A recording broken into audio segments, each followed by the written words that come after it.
welcome to Clamp, the Creating, Living, and Making podcast. I'm your host, Morley Kurt, and joining me as always is Grant Alexander. Hello. And Adam Mackey. Hi.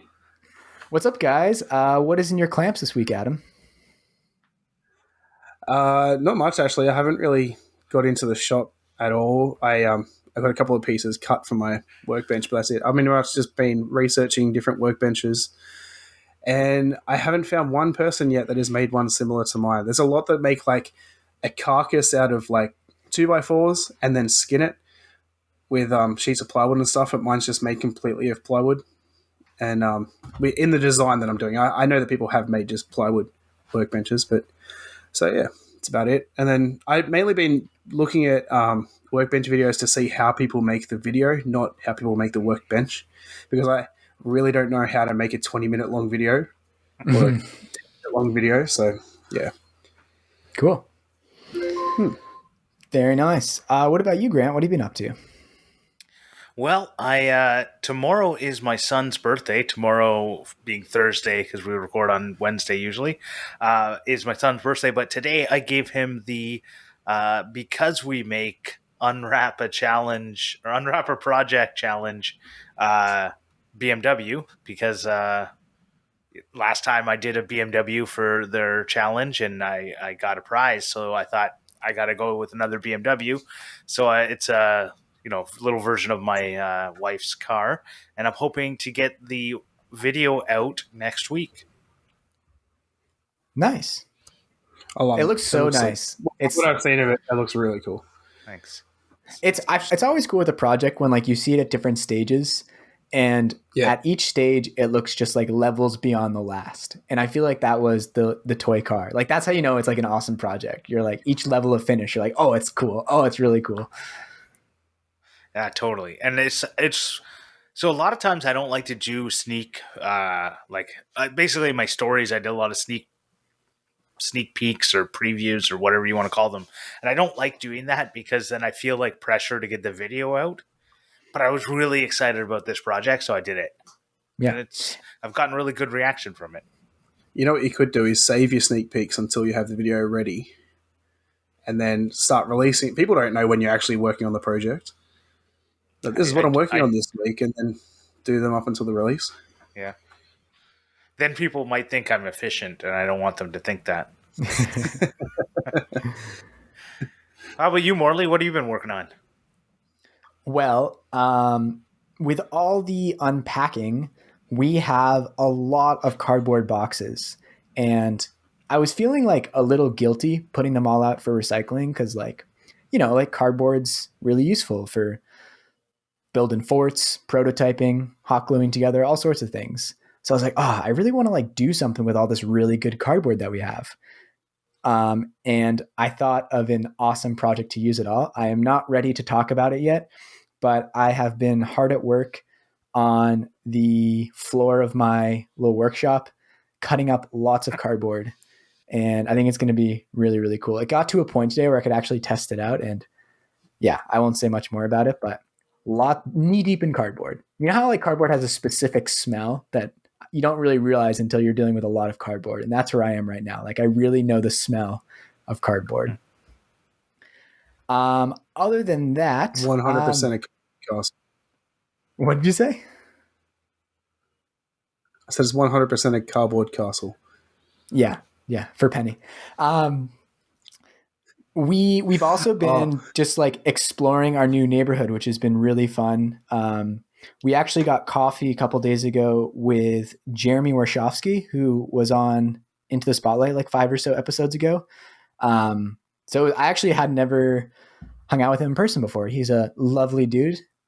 It was lots of fun, and it's been really, really nice. Like it's been pretty bitterly cold in Toronto the past couple of weeks, but it's gotten pretty sunny over the past few days. So it feels like it tempers the cold a bit. So we've been making an effort to like go to our like local Korean grocery store and get a bunch of ingredients for stir fry. So that's been nice. Turns out my wife watches your stories more than I do because she was going on about you talking about Drake. Yeah, she sent me a DM. Yes. Oh, did she? Yeah, she's like, because I did the story of the CN Tower, and yeah, he's pretty popular here. I have I'm almost finished a project I've been working on for a while now, but is like finally useful, and that is drawers for our bed. I was originally going to build a whole new bed for this apartment, but we realized that we had a perfectly good bed that just needed some retrofitting. So that is in its final stages, and I will probably have that video out around the time this podcast episode comes out, if not before it. But video wise, I did put out the dream whiteboard video, which felt very satisfying to get out. Again, something I've been working on for a while and changed forms a lot. Yeah, it's nice to have like another sort of like invention style video on my channel, since that's kind of like the direction I want to move towards. Yeah, that's always good. So I have two questions about your video. One, how come you didn't show like how the mechanism works for the texter, like taking it off? I did. And you You showed the magnet switch? Yeah, but you didn't show how to make the magnet switch. I definitely did. So it's a tilt switch, which is essentially a tube with a ball bearing inside. I mean, it's an enclosed pre-made piece. And then but you can use it as a magnet switch because it's metal. So I didn't exactly make it as much as I did just solder it onto the wire and used it for a different purpose. Yeah, right. And I'm curious, every time I see you cut plywood, you never use a straight edge with your circular saw. So I do sometimes. But I found that like, it's not worth the extra time. Well, it is worth the extra time, but I'm lazy and I'm really good at just like getting a straight cut most of the time, freehand. So rather than take the extra 2 minutes to like measure out the fence and set up the straight edge, I usually am like, I can eyeball it. It's fine. For a really long cut or something, I probably would, but for shortcuts for something like that, like, I can get a straight cut. Do you have a speed square? I do, and I cut against the speed square a good bit for like cross cuts. Okay. Yeah, they make it so easy. You don't have to clamp it or anything. You just put it up against. Yeah, definitely. And anytime it's like for a cut that's like less than 8 inches, that's what I do. But for longer cuts, like 12 to 16 inch range, like I've cut enough plywood at this point that like I'd rather just free ball it. I guess I've cut enough plywood incorrectly that I'd rather not. Yeah. It's like plywood's not cheap. It is cheap, but it's not cheap. You know what I mean? Mm-hmm. Adam, was that a question from an audience member, or was that an Adam question? It was an Adam question as an audience member. Oh, okay. All right. Well, I guess I will, continuing on from last week, I will spur it off with the first audience question that is not one of the hosts. And this one comes from Other Dog Design, Jake and Jade. And they want to know, what is the single best piece of advice you've ever been given?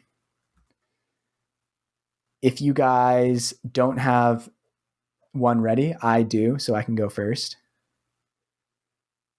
All right, I will go first.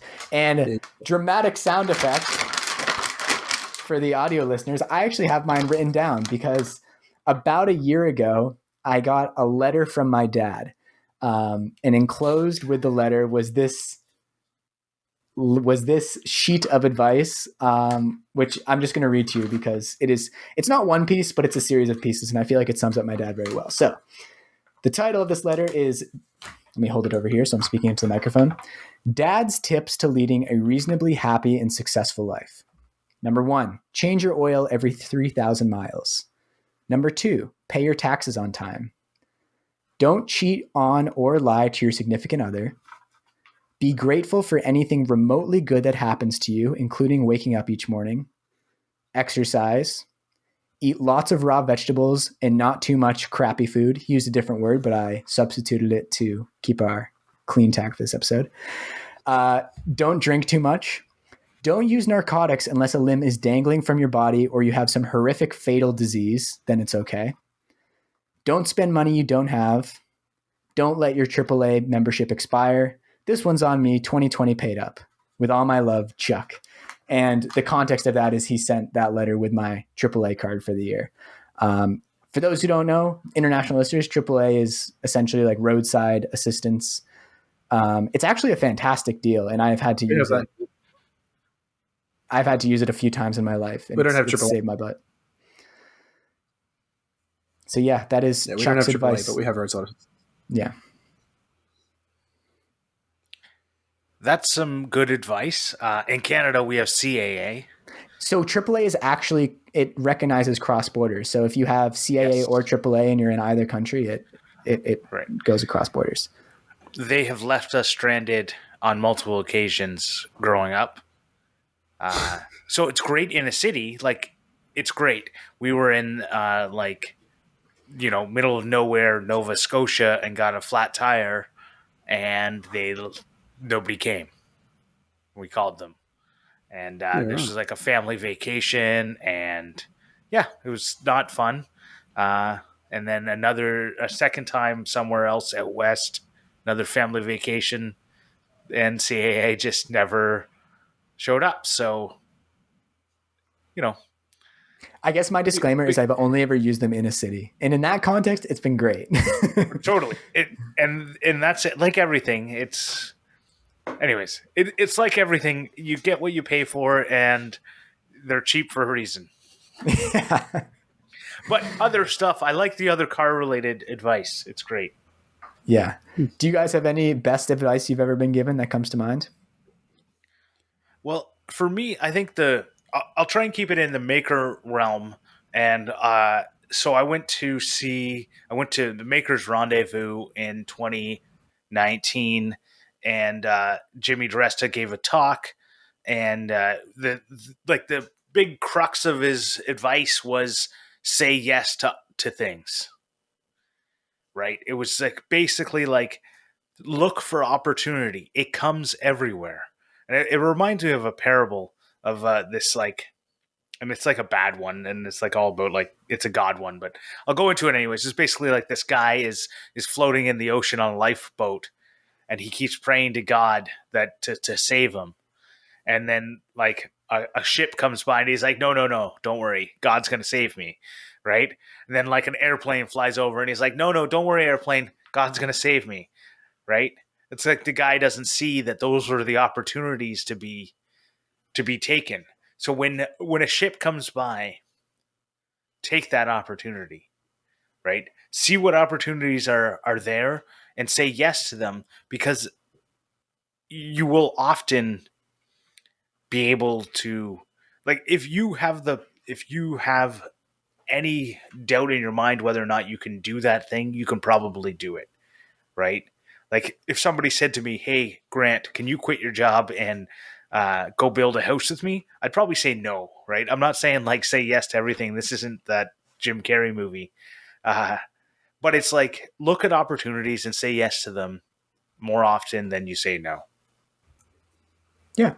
I think it's also it basically just comes down to mindset. I mean, if you are leaving yourself open to things with the crux of like, I'm not going to say yes to things that are a waste of my time or are like not good for anyone really. Or I won't be able to perform well on. But it's just right. To not have the knee-jerk reaction of like, oh, I can't do that, or I shouldn't do that, or I don't have the time, I think is really huge. Right. You have no clue where most things will go. And if it's an hour of your life,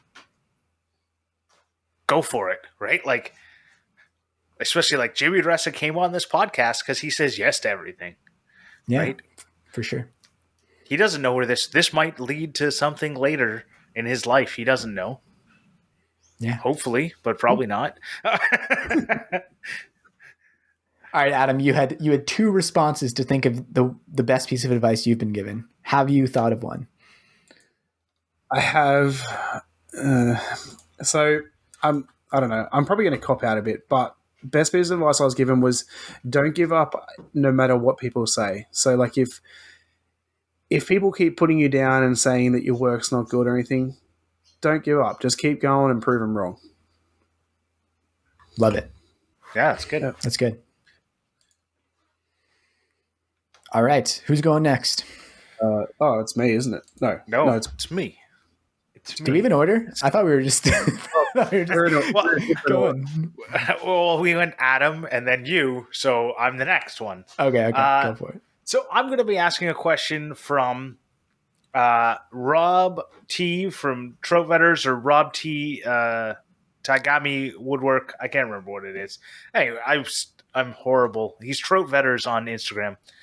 He asks, "Are you going to buy a van for your next vehicle?"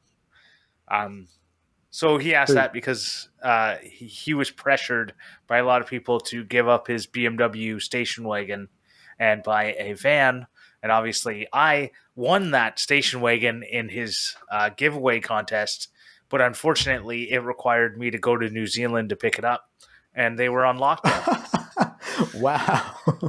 Yeah, it was a joke on his channel, but Okay. yeah, obviously, I'm not going to go to New Zealand and pick up. That'd be Anyways, a great I excuse totally to go to would've. New Zealand. Very expensive reason to go to New Zealand. Well, just like if they weren't on lockdown at the time, I totally would have. But yeah. Anyways, he bought a Nissan Xterra. A what? Those are like an SUV, X-Earth. right? It's an Xterra. I'm joking. A Nissan. Yeah, that's how we say it up in her. I would like to get a Toyota 4Runner as my next vehicle if I was going in the SUV direction, or I'd like to get a full-size station wagon that could fit a 4x8 sheet of plywood in it, like one from the 70s. Nice. I would definitely want a larger car because that's a no-brainer. Basically, like a lot of there's not many smaller ones. Yes, that's the first criteria, and like vans are undeniably useful. It's probably like the most useful car I could get. Actually, if not minivans, because then you can also carry around people. It's just a matter of how it looks. And every time like Eden and I walk around, I'm like, see, like I could fit so much in that van. She's like, Morley, like then you'd be a van guy. And she's right. Then I would be a van guy. And but it'd be better than a Hyundai Accent guy. It would be. You're right. It would be a step up from that. I know it's like, Grant it's not doesn't like like going from like a Mercedes. I know Grant doesn't like these cars, but I really do like the new Toyota Tacomas. And every time I see one, I'm like, I could definitely see that being like my level up car. So that's probably what I would fall back on, like a Toyota Tacoma. But I don't know. I'm satisfied right now. I'm not great. really. You just don't like the wheel wells. Yeah, I think Toyota. I just don't like the wheel wells. That's it. Yeah. I don't. Now you've put.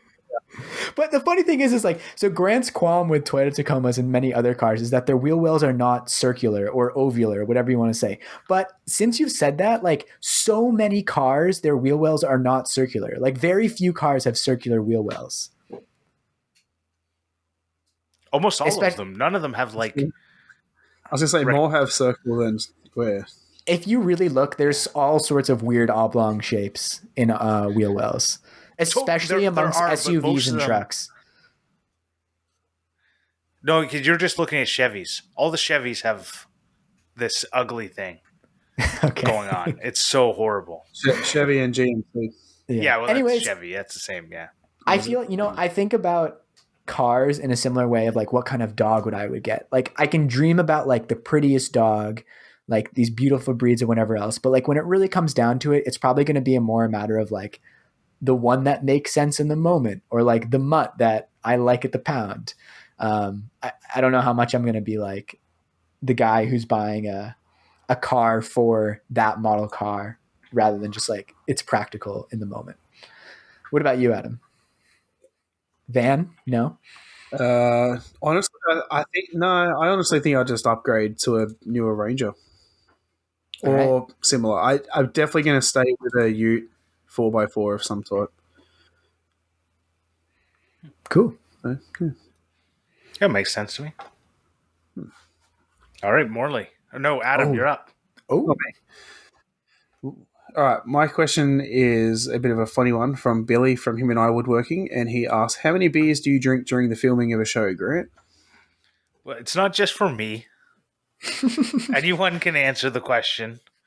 The answer to the question is confidential. But I probably drink 3 or 4 tall cans, or 4 or 5 small, like regular size cans. I think the question should not be how many you drink during the filming and how many you drink before the filming. so I will actually usually, if I drink when we're recording, it will usually be before and then slightly bleeding over to during, because for the listeners, we usually record at 9 p.m. Eastern time. And then like I already had dinner like 2 hours ago.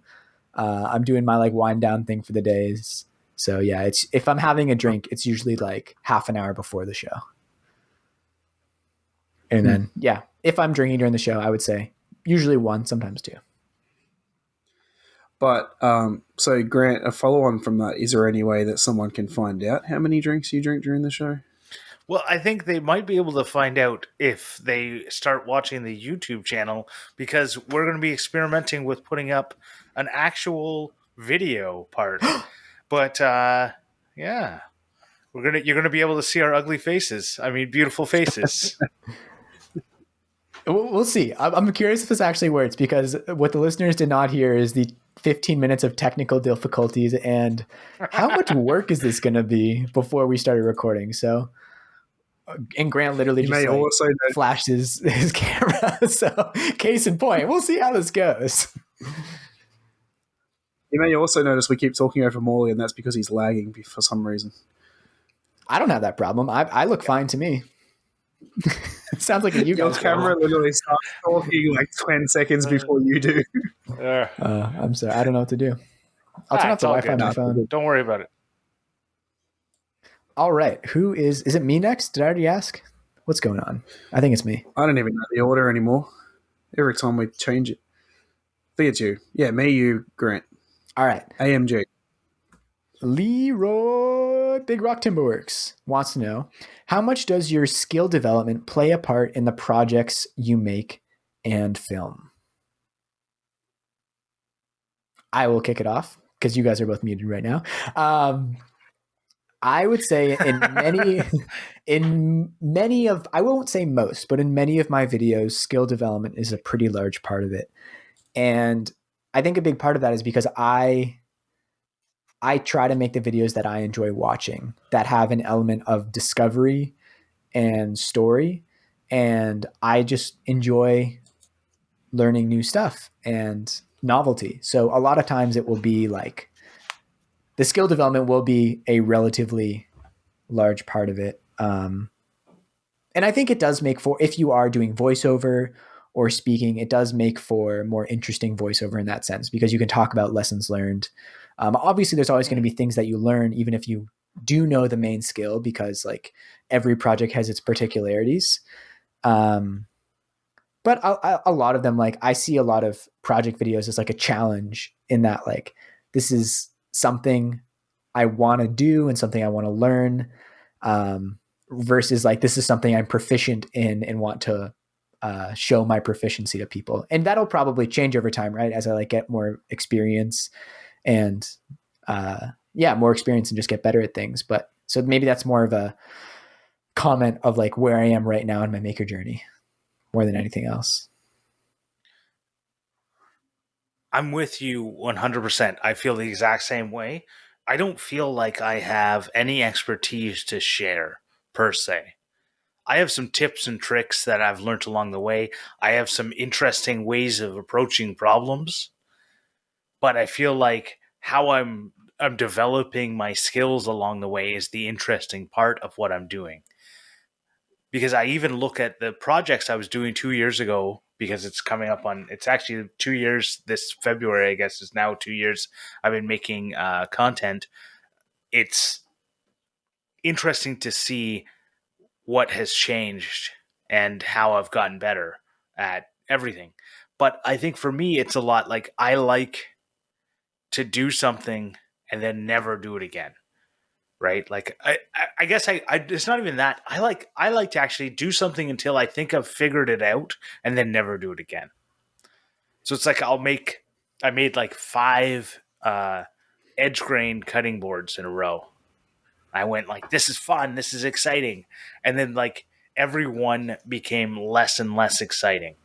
Mm-hmm. And I'm there's like, I could have gone into end grain. I could have started putting juice grooves. Like there's a lot of different ways I could have gone with that to make it more exciting. But I just went, I'm going to try doing something completely different to like try and get that like that high back, because that's what I'm chasing. I'm chasing a high. And I think that's totally normal for creative people. And that was one of the things I was thinking about with the podcast interview we did with Jacko, is that like, I think every person who is creative, like everything comes in waves, like your productivity, your times of being like very creative, your times of feeling down and that like you have no ideas at all. And sometimes you need to like step away from a craft for 6 months to want to do it again. Um, and I think everyone who is doing like original work or artistic work feels that way. They need to bop around and try different stuff. And like, I feel that way with leatherworking. Like I have very little interest in like making small leather goods right now. So I'm doing other stuff right now. But I know that like, because I've been like doing creative things for long enough now, I'm like getting a better sense of myself that like, I know those passions will resurge at another time and I'll be like super pumped out about it. But I don't need to force it because I'm not beholden to anyone to make a leather wallet or a notebook cover. So I can just ideally make the things Right. that interest me the most at that time. And I will be making another cutting board because a friend of mine asked me to make one. So I'll be making one, and I'll do it one day. He asked me 2 years ago. I'll do it one day. I think I don't know. A lot of the time when I'm making or filming, I am learning new skills or trying to learn new skills. Not necessarily in a sense of I'm trying to learn leatherworking or something, but more of different ways to do things. But I don't know. I don't know if it really plays that much of a part in the project. I don't really like go through the process of how do I do something. It's more of I just do it and see if it works, or I watch someone do it and try to replicate it, but I don't actually look at how to do it. I would second that with saying that I very rarely look at videos of other people doing stuff to learn how to do something as much as I look at other people's videos for inspiration. In fact, when I get a project idea, I try hard not to look at other people's videos of doing something because I don't want that to influence me. I want to have my own take on it. Yeah. So it's funny, like over time, it kind of narrows the videos that I want to watch because I'm like, oh no, that's something I want to do. I want to do it my own way. And that actually reminded me of something I was trying to say. So you guys have both talked in the past how you like watching YouTube videos sort of in the background, which is something I don't do very often. Usually when I watch a video, it's like front and center. And today when I was doing a lot of like repetitive cutting of cardboard, I tried it. I tried watching Jimmy DiResta's dish cutting board video in the background. And I found it like so difficult. I was like, I'm missing so much. Like I want to see all these jigs he's doing. I feel like I would need it like right in my line of vision to actually get anything out of it. Yeah, if I'm watching a video I'm interested in, I tend to miss a lot of it, and then I end up rewinding. So if I'm putting on YouTube in the background, I'll usually put on something that either I'm not completely interested in and just want the background noise, or something like reruns of like funny moments of Impractical Jokers or something, because like I'm obsessed with that. And I'll just have that on in the background because I've seen it that many times that hearing it, I know what's happening. Right. And I mean, Jimmy DiResta's videos are so visually based. Like you don't get anything from the audio. So of course you need to watch it. Yeah. And I think that's exactly it, is that there's videos that need to be watched and there's videos that can be listened to. And I think it's the same sort of thing with, like, you even talked about like podcasts. You listen to all your podcasts at 1x speed. And I listen to all my podcasts at 1.25 or whatever. And I'm like, I can't listen to them anymore. And I watch all my videos on YouTube mainly at 1.5 or 2x. I don't know. it's just an interesting. Like I think it's all about like you can multitasking is not a thing, right? You can't actually do two things at once, but your brain can. It's how fast you can switch between the. Excuse me, switch between the two. People say that all the time, but I beg to differ. I feel like I can do two things at the same time. I swear my wife can look at her phone and watch TV at the same time. And yet then they'll ask questions about what happened No. on the TV. I ask her, I say, are you even watching the show? What just happened? She will literally tell me everything that just happened. But she doesn't take her eyes off her phone, so I don't know how she does it. By listening. All right, who has the next question? Great. All right, I'm going to ask one from Adam. Hey, I'm a maker is his tag. He's on YouTube and Instagram.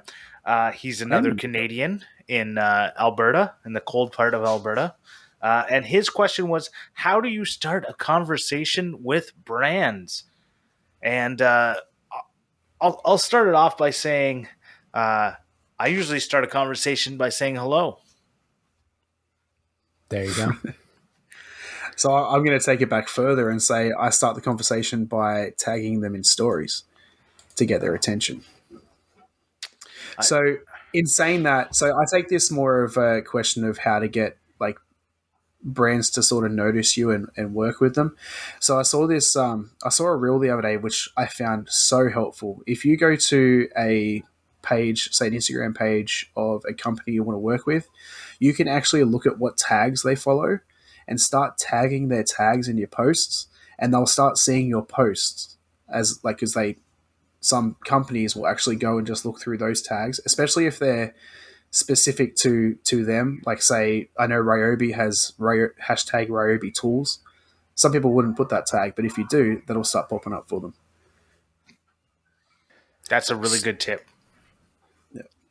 So my initial answer to this was I don't, because I never have really started a conversation with a brand in the context of like, hey, can you sponsor my videos? Because that's how I thought of it at first. But in pondering the question some more, like a brand could be a magazine or an outlet. And I think similar to what Grant said, like you just need to start interacting. Like if you want to have your work in a magazine or retweeted by like someone that has a really large Twitter following, which will do huge things for a small YouTube channel. You just start getting engaged in the community and being a genuine member of it. And yeah, I think that's it. I think trying to be engaged and saying hello and those other things. I mean, that's sort of how the small advantages that I have gotten from, I don't know, like Instructables retweeting from my things. Like, yes, we had Jesse on our podcast, so that was a huge up. But Grant started that conversation and it evolved organically. So I think honestly, like unless you are someone with like a massive presence who people are going to come to you, like that's really the only way to go. Like you need to start developing a relationship in the same way that you would develop a relationship with any person in the world. Like you're not going to get something for nothing. You have to build the infrastructure and start showing them like the person you are. So they're like, they know who they're plugging. I have a question back at Adam. How did you ask this question? Because we're all brands, right? I guess so. I don't really think of myself as a brand. I just think of myself as me. It was meant to be funny, but whatever. It was more I'm going to move on to my question. Okay, go for it. Anyway, all right. So my question's from Kyla Brown, and I'm very bad at English, but I'm assuming this word is quinoa cowboy. Yeah, quinoa cowboy. He's a fantastic leather carver. You should follow him. He does really cool work and leather work. Yeah. One discipline you have and one discipline you would like to learn. These two are the only things you can practice from now on. What would they be? That is a really tough one. Yes, that's what I thought. Do you have any ideas, Adam? Not really. So one discipline that I have is that I don't know if I'd call it a discipline, but something I do with every project is I always try and make some sort of sketch or model to do with it beforehand to get an idea of not just what it's going to look like, but the proportions are right. I think I could consider that a discipline. But one I would like to learn, I think, would be to be more less procrastinating. So yeah, Like better time management. yeah, that's it. Better time management. Okay, cool. I think for me, I think about it like I really enjoy making videos. So I'd have to go with like video editing, I guess, or whatever that discipline would be, would have to be one of them. And since I already have that, that's the one. And then I have to learn something else. I don't know what I would want to learn. This is the hard part that I don't already have that I would like to like. This is the thing is like I like exploring new things. Mm-hmm. It's a hard question because it's learning a discipline, not learning a skill. Yeah, so it's like welding is a discipline, or woodworking is a discipline. No, No, I'd say they're more of a skill. Discipline would be like stopping yourself from doing something. Or making yourself do something. I think those are two different definitions of discipline. Like a discipline can be like a branch of knowledge, and it can also be like willpower. That's I thought of it more of willpower. Oh, okay. Yeah, I would think he more meant it in terms of like a skill. Yes. Like you could only do woodworking and leatherworking. Those are the only two disciplines you could do. So I'm saying video editing, but is something I already sort of know, right? What's the other one? What's the new one? The learn would have to be something I don't know yet, which is like metalworking. Okay. So I'm going to quickly change my answers. My discipline I have is woodworking, and the discipline I would like to learn is filmography. But you already do that. You've already learned that. I've seen your films. No, I'm learning filmography. I'm not. Okay, I get you. Yeah. Honestly, actually, that would be if you could have like director of photography skills. I don't know what his name is, but the DP for 1917. He's an incredibly world-renowned, skilled filmographer. If you could have like his level of skills in making maker videos, imagine. Could you imagine a one-shot maker video? Yeah, that would be really cool. Okay, this is I'm just saying this because I think it would be like an interesting avenue to go down, but the prospect of this for the rest of my life doesn't excite me more than like what is ingrained in reality. But I think I would choose to retain digital design and then take up metalworking, because then I feel like I could make anything. I could do analog metalworking, and I could also do cam and machining and like 4-axis milling, and then I'm just off to the races. But keep in mind that's all you can do. So you're not making videos no more. I guess so. It's hard. That's the hardest part. Is that there's only two things. But that'd be fun. I don't know. That's the thing with hypotheticals. I think one way to think about them is like, yeah, this could be like an interesting life, but I'm going to choose the one I have. That's why I've been loving my would you rathers on my stories. Yeah, those are fun. All right. Who's next? I think it's me. Morley. So, Jacob at Other Dog Designs wants to know, what is more important, the idea or the execution? So when I first read this, right away I was like, obviously it's the execution. Like, ideas are a dime a dozen. Everyone knows that. It takes discipline and motivation and experience and a million other things to actually execute. But the more I thought about it, the more I realized that, like, number one, just idea selection is very difficult. Like, choosing the idea that you actually want to dive down, I think is very difficult. So I'll open up the discussion to you guys to maybe come to a better answer. But I don't think it's a very simple answer. I am good at ideas. and bad at execution. So I personally think execution is more important because I am willing to get other people involved for execution. Yeah, I know how it sounds. But what I mean is I'm willing to Right at like Game of Thrones. yeah, no, but I'm like I could think coming up with ideas like Morley said, like people can come up with great ideas. If they can't execute them, they're meaningless. Yeah. All right. I'm gonna take it two other ways. One, I think it depends on your profession. So if you're building things for a living, execution is definitely more important. For myself, I think the idea is more important because if I can't execute it flawlessly, I can hide that in video. That doesn't bother me. That's true. Good point. I think also in the context of like YouTube videos, it might be easier to make the argument that like the idea is more important because like a video can very easily be boiled down to a single idea, but it can still be really difficult to like execute on a good idea in a video.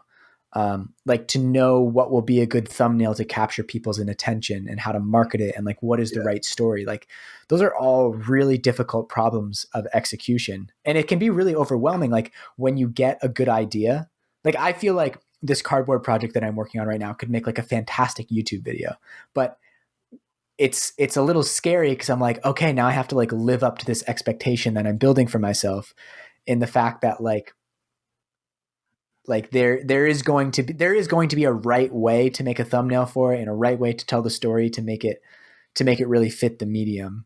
And discovering that can take a lot of work. I don't think there's a right way or a wrong way. And this is maybe I'm going to change my thing and say the ideas are more important because they can be executed in multiple different ways. Yeah. No, I think that's a good way to think about it too. And it avoids you falling into the trap of what I just said, which is like there is one right way to do it, but there's usually like there's usually a most right way to achieve the goals that you're sort of orienting it towards. Yeah, it's more like a spectrum of right and wrong. Right? Like choosing like a blank screen, just a black thumbnail is probably not the right way. Right? But you can go all the way to like the perfect thumbnail that gets 100% click through every single person. Like you're never going to get there. Right? Yeah. So there's multiple different ways to get like a 20% or 10%, whatever your goal is of click through rate. Yeah. And you know, like, and then you're also boiling it down to like, how valuable is that time and energy? And with that, I think it also comes down to execution because like ideas are a very small part of life. And it's really how you execute them, which sort of like decides how everything will pan out in the end. So I don't know. I think it might come down to execution. Jacob, this was a great, this is maybe like a whole topic for another episode. For sure. Yeah. Yeah. That was a great question, Jacob. Thank you, Jacob. All right. I'm going to move on. We're going to move on to Bob's Wood Stuff. He said, how do you stay motivated to always make content? I don't always make content. I usually do it once a week. I was going to say the same joke. I'm with you. But how do you stay motivated to keep pushing out content? Because you see some people who are pretty big who just stop, right? Who lose their motivation for whatever reason. Like I know, like Heath Knuckles, he's just gone, right? And then you have someone like me who's lucky to get 100 views per video, but are still motivated. So I don't know.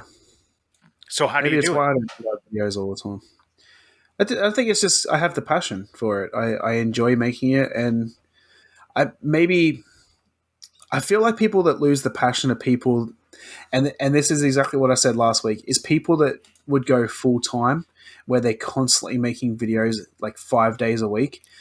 I think it'd be very easy to lose the passion and the motivation because it's all you do with your life. And even on your days off, you're still going to be checking social media and stuff all the time. Whereas I think someone like me who's lucky to get in the shop once a week, it's easy for me to stay motivated because I have, I want to build off that because I think it's going to what I'm saying in that, like, like a lot of people edit throughout their projects, and I've done that in some projects. Like I've edited a little each day, but I think for me personally, one of the ways that I stay motivated is I if I like really into something in the moment, I'll do a lot of that. Like if I'm really into building, I'll do like a lot of building and a lot of filming, and then I'll spend like 2 solid days editing, and that's mostly what I'm doing. And I think those like spurts of productivity sort of keep the passion alive because it doesn't fall into a routine, and it makes it so I'm doing things when they're jiving. So I think that is a big part of it, is because content creation and making together, there's so many things involved in that. I think a big part of it is like trying to keep it fresh and doing the things that feel right in that moment. I 100% agree. It's do what. How do I stay motivated? I stay motivated because it's what feels good at the time. If it doesn't feel good to make that video, don't make the video, right? Yeah. If it doesn't feel good to make that Instagram post, if you're struggling to do it, don't do it. It's not feeling good. Stop. Yeah. Right? And I think though, someone who is having a lot of trouble getting motivated might kind of resent that answer because like I was talking on the last podcast like a couple weeks ago when I had just moved and was feeling like low energy and unmotivated to make, like I knew I wanted to get this video out to like get myself back to routine. And I sort of like, it wasn't jiving. Like it wasn't really feeling right, but I knew I had to just like keep going and push over that hump. So there you do have to sort of force yourself sometimes to get to those spots. But if you're doing that constantly, like if that slump is lasting for a long while, then they're like, you need to switch it up. Like you need to have a change of scenery or like, book a 2-day Airbnb at some cabin in the woods. It's listen to yourself. Because it's more about listening to yourself. Because what you just said there is, you knew if you push through it, you would regain the motivation. Yeah. Right? Whereas if you're saying every single video is a slog and you don't enjoy it, stop making videos. Right? Stop doing things you don't enjoy. Start doing the things you do enjoy. That's how you stay motivated. Yeah, because at that point, it's like, why are you doing it? Like there's people that are way more motivated than you. Like if you love doing it, then by all means continue doing it. But like, if it sucks, then you're not gonna get success through it and you're not going to enjoy it. So it's like, what's the reason? Totally. Yeah. All right. I guess it's me. My next question is from Justin at Bear Mate. And his name confuses me. It's Bear Mate, right? It's bare naked. Yeah, I said that, like, but I was muted. Like naked, but make it. Yeah, okay, right. It's a pun. Yeah, okay. I'm debating between 2 projects for my next video. Which one should I choose? My answer is the one you're most passionate about. For sure. My answer is no, flip a coin.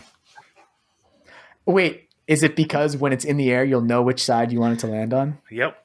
I love that quote. It's a great one. All right. Morley. So, Morley, go. Oh, we're moving into speed round. Because we're running out of time. I didn't choose one. Let me look through the list real quick. Oh, you were just on one. Was I? Oh, no. All right, James from Binks Woodshop asks, what woodworkers inspire you the most? And I'd say for a woodworker to inspire me, so they're mainly working in wood. So you got to go with just woodworker. I'd say a woodworker that inspires me is Paul Jackman. Go.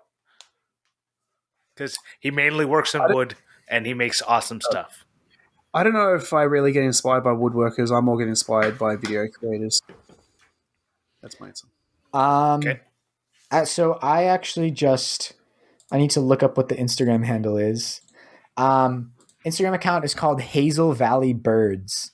It is, I don't know. Oh, Matt Heslop at Hazel Valley Birds. He carves twigs and branches into these beautiful little birds. And every time one of his posts comes across my feed, it is just like, it gives me like an awe-inspiring moment. So yeah, I will say him, because like in terms of like maker videos, I do not watch a lot of purely woodworking videos, but this guy is working with wood and inspires me to a very high level. That's it. All right. I guess it's actually my turn now because I lost my free pass. Well, you still have a piece one. So, why do you think orange is such a popular color in maker logos and brands? Wonder who asked that. I asked that. Orange is my brand color too, but that's just because that's my favorite color. But I don't know. I feel like a lot of like YouTubers and like YouTube makers and that have orange. It's because nothing rhymes with it. Smoring. I mean, Grant, you're the other orange one. What's your take? My take is I went and I looked around, and a lot of people didn't have orange, so I picked it. Now they all have orange. Yeah, now I've been here longer. I see there's a lot of orange. I actually don't think there's a lot of orange. I feel there's a lot of red and blue. There's a lot of circles. A lot of circles. I am an anti-circle person. Me too. Okay. Next question from Dean Campbell. He wants to know, what is the worst experience you've ever had in making that taught you the best lesson you've kept for life? All right. I have one that came to mind. So when I was in university, I was getting like pretty into making. It was when I had my loft bed. So I was doing a lot of stuff into the loft bed, and I wanted to make, those balance boards where it's like a wooden cylinder and then you have a skateboard on top of it that you like swivel back and forth. You guys know those? Yeah. Yep. I wanted to make one. Yep. So I had a bunch of 2x6s left over from the bed build. So I cut out like a bunch of circles from the 2x6, a bunch of discs from the 2x6, and then glued them together. So it was like a foot long. And then my plan was to go to the local makerspace and turn it into a cylinder on the lathe. And I had done like almost no lathe work before. I chalked it up. It was very, very sketchy. I took the tool to it, and after like a handful of revolutions, it made a loud bang and flew 30 feet across the room. And at that second, I realized, okay, this was fun so far, but that's the end of this project. That wasn't the lesson. I mean, that was a good decision in the moment, but the lesson was, number one, plan a little better. Number two, like really respect things that turn at a high speed, and just the power that they have, and really just put it down solidly, and not even just turning things, but just like respect the power of tools, and respect the tool, plan for the power of the tool. Yeah, just plan a little better. So I think mine is when I got my first thicknesser. I'm currently on my second. I was making the coffee table out of the live edge, and I was running the trunk through the thicknesser, and I blew it up. It got stuck, and then the belt snapped, and there was smoke everywhere. Took it back, got a new one. It's all good. But the biggest lesson I learnt from that is to always oil your surfaces. Well, oil. What's it called? Grant, you pressed the hand raise button instead of the mute button. Yes, I know. I was coughing, and that's why I was trying to press the mute button. I just saw that whole thing play out. That was fantastic. Yeah. You're like panicking, but you couldn't hold it in. Sorry, Adam, to steal your thunder there. All good. Yeah. Oil or wax your surfaces is a great one. I think for me, it's a lot of respect the tool. I haven't had any mishaps per se. I've definitely had a kickback. So I think it's walk through. Like I've had a kickback hit me pretty good in the gut. It's like think about what could happen and plan for what could happen. Mm-hmm. Right? Always be prepared. It's like the Scouts motto. So that's what I would say. What's the saying? Like an ounce of preparation is worth a pound of failure or something like that? Or an cure. ounce of prevention is worth a pound of repair. Cure. So, cure. There you go. And then, actually, that circles greatly back to Chuck's advice. That's the motto of all of his advice. It is preventative maintenance. And that's always what I think of when I think of what would my dad suggest me to do in this situation. It is the preventative maintenance. Zen and the Art of Motorcycle Maintenance. Exactly. That's a good book. Yeah. If you could have one skill, no training, etc., what would it be? That's from Jared Jenks. Video editing, for sure. Like, so this is basically you go to 100 on the skill level. 100 on the skill level with video editing, for sure. That's where you'd like to. I can make some beautiful videos. Right. I think that's interesting because if you didn't have any camera skills, you'd still be dealing with shitty camera skills. So maybe camera skills. I have seen people take some real crappy footage and make some amazing video out of it. Fair. If you know how to edit, you can fix it up. Morley, how about you? It's probably still going to be machining because it seems like it's a lot. Like that's perfect for this question because I think there's a lot that goes into it. So if I could just get the all the skills and then just be able to use it, yeah, that sounds pretty awesome. Grant, did you say yours? I like it. No, I would say if I could have one skill, it would be making money. And then I wouldn't have to worry. And then I could spend all the time, learning whatever I wanted. That's a good one. I bet you're really good with the 3 wishes hypothetical. Yeah, totally. All right. Yeah. So we will try. Oh, Adam, did you want to ask one more? Yeah, let me ask my question real quick. And it's from Ethan Carter Designs. He asked, why did Morley lose all the questions people asked him on Instagram? Because I'm an Instagram noob. That's why. I didn't realize you can go back in and look at past stories. The 2 oldies had to tell him how to find his old stories. Yeah. But, yeah. So speaking of Instagram.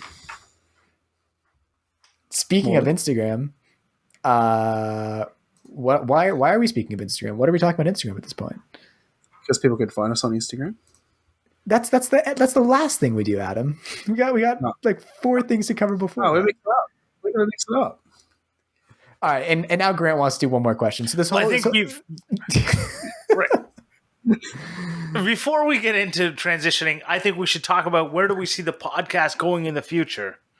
Are we going to focus more on craft, lifestyle, how to, and how will we deliver it? I think this is a great question from Dirk Gibbons at Sumo Projects.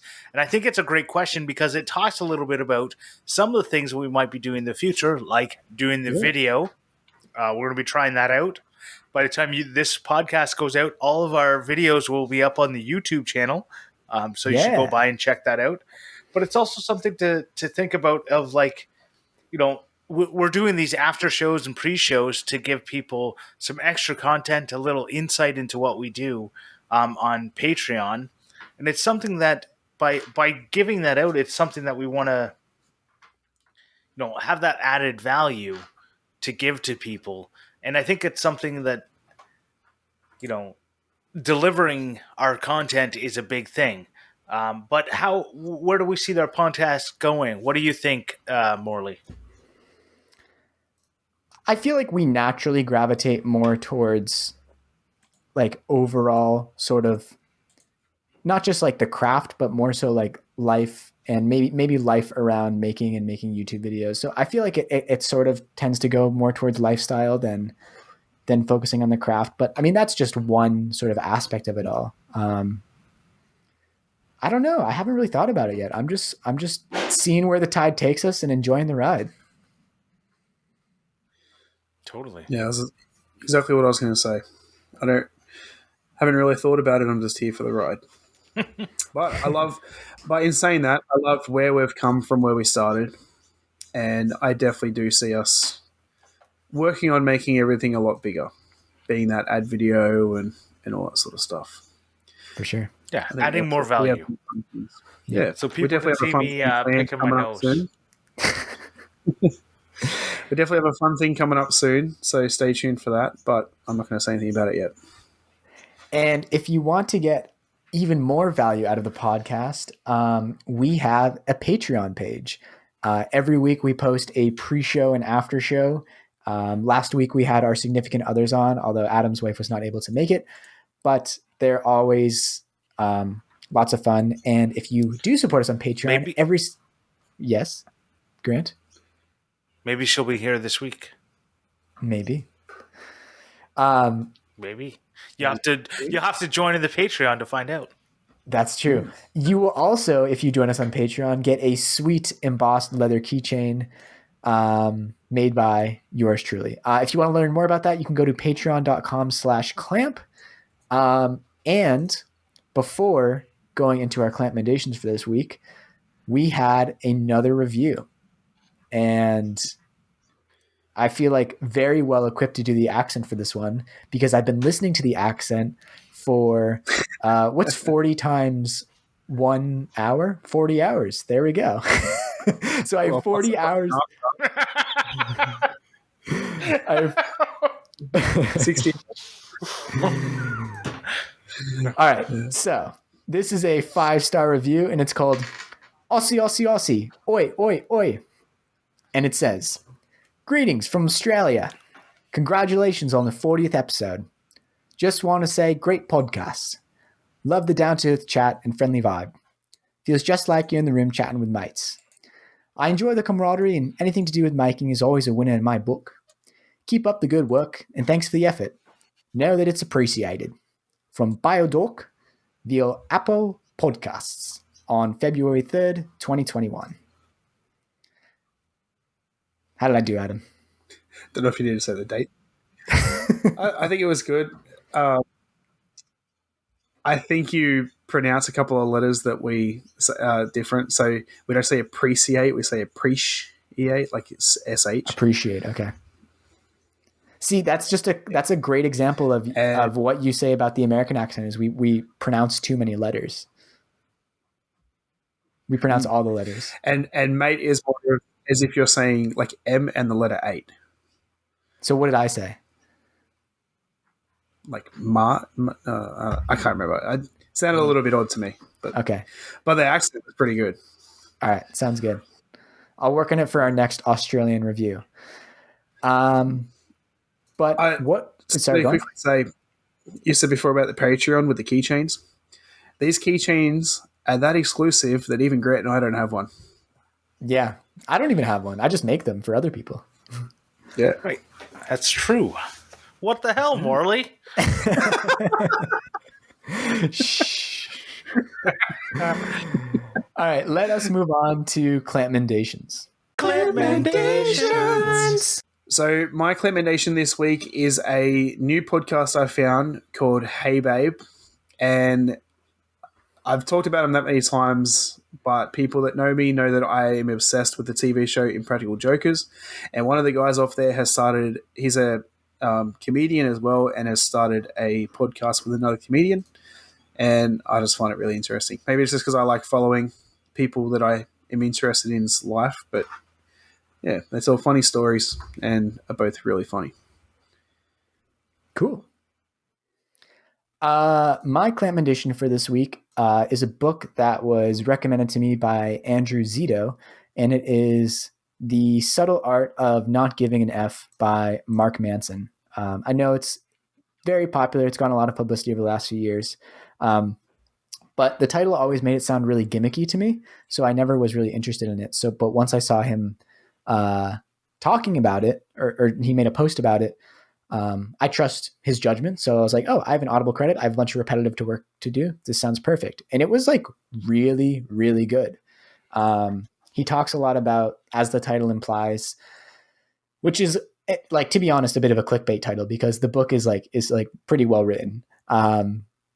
Just about caring about the right things in life and really just keeping in mind that like one day we all are going to die. So really just orienting your life towards that. It's sort of like Buddhist in a certain sense. He tells a lot of stories.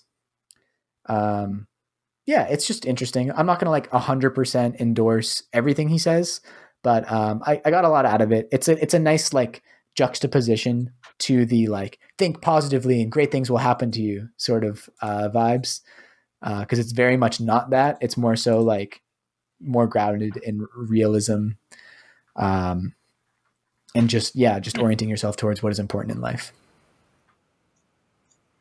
I like it. Yeah. I just ordered it. I saw Andrew Zito have it in his story, and I went, I should order that, and then I forgot about it.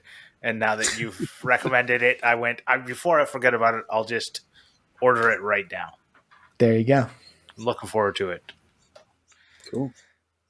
Well, my Clampmendation of the week is The Forge UK. It's Steve House from the Fools with Tools podcast. He makes videos for the Forge channel, and they made 100 axes.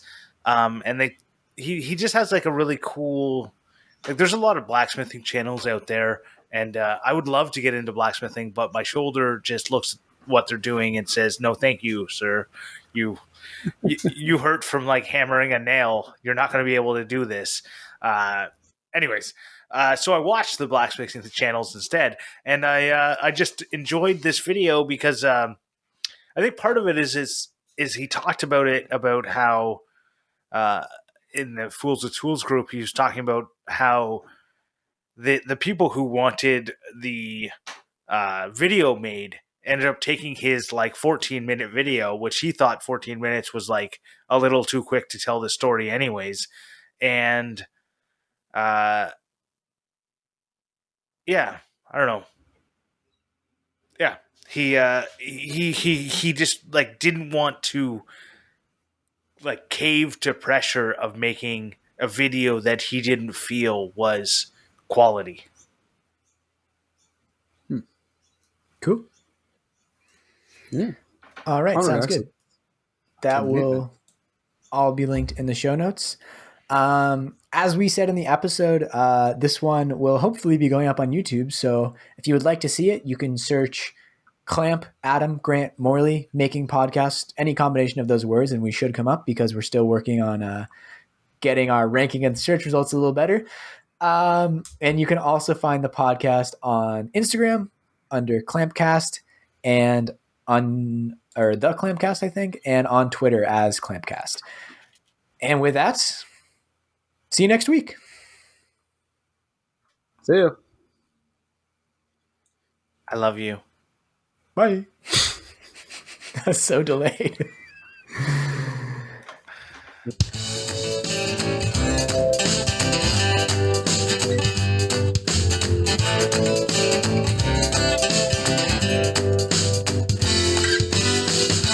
Share from YouTube with the short link. Oh my god. Oh, kittens. Are those newborn? Yep. Like a few days old. Oh my god, that is adorable. We Wait, have 5 of I them. should get Why Eden. aren't She's gonna you- really want to see those. 1 second. You should have like your Instagram stories should be filled with that. I know, right? Yeah, Of like course I have seriously. you. Oh, is your wife here? No. No? Oh my god. They're so loud. They're so loud. Oh my gosh, they're adorable. Oh, look, their little so tails. Oh my goodness. Wow.